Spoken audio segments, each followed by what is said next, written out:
Kemudian juga di Fibro, kecing tip nam ta kitu paro kiba apply nam ta kanega DLED program 2 years DLED program te ka tarik exam ro gada ban itu bat ka tarik ban download iki admit card ki jong phiru gada ban itu ngatrai bon gada bio ro ada penmin adu menen kasngi tambah ban download pada iki admit card jong phi ban download ba la shem tayo ka nadu arp saw tarik hadu arfra stia wi ipor bat ka tarik exam kadai ndru tarik jong banai Julai te ngatrai pinang yo porba ban kre te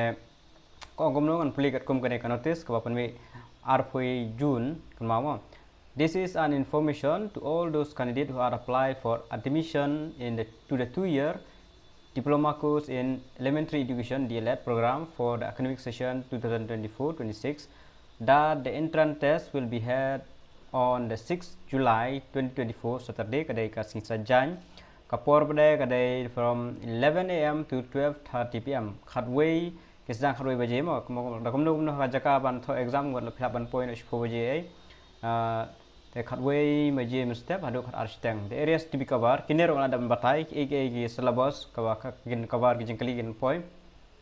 haga next video ngada batai the areas to be covered for the test are general awareness ngada batai ba kanno tali marks kan 1 ngasuk mendere bawa thik be kata ki lawan change ru kata general awareness mut ba ki GK ne ki jingtip kini ne tai bro ki download na ka constitution na ke kat ba ki ai and logical thinking and reasoning ability ne reasoning ability lawan dan ki jingkheng lawan ki series lawan dan ki don lang tu and aptitude test then scholastic ability test kane ling ala ong bha ba ken bun bha ki jingkli SAT kene mar different subject kre math science ka de compulsory kin one by then sa ai ku subject ru lam de kan no ru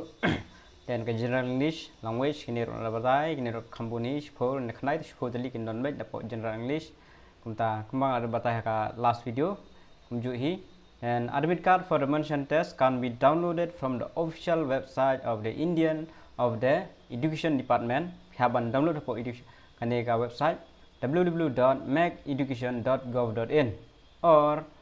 https://dert.maceducation.gov.in with effect from 24 June till 28 June 2024 ai por hadu ar pratrek June ar jar sau te haban download hapdeng gini por je kumno la claim download kin pen ja no ka link kam long show te pindu bandai cha exam ta kadau hakane ka por bagi labo ar sau June hadu ar pra June de ben download no ka admit card ka jong phi yang try kan mau nadu Monday amde rementa nadu Monday sedang ban download no te sulit bina po cyber pha yaki ban download pha print marwa pha print ro hojo kopor te khamsuk ban shu pha direct bina po cyber ngathai gele active hi kumno ban print ya kata ka admit kan etang gini jim tip khule juan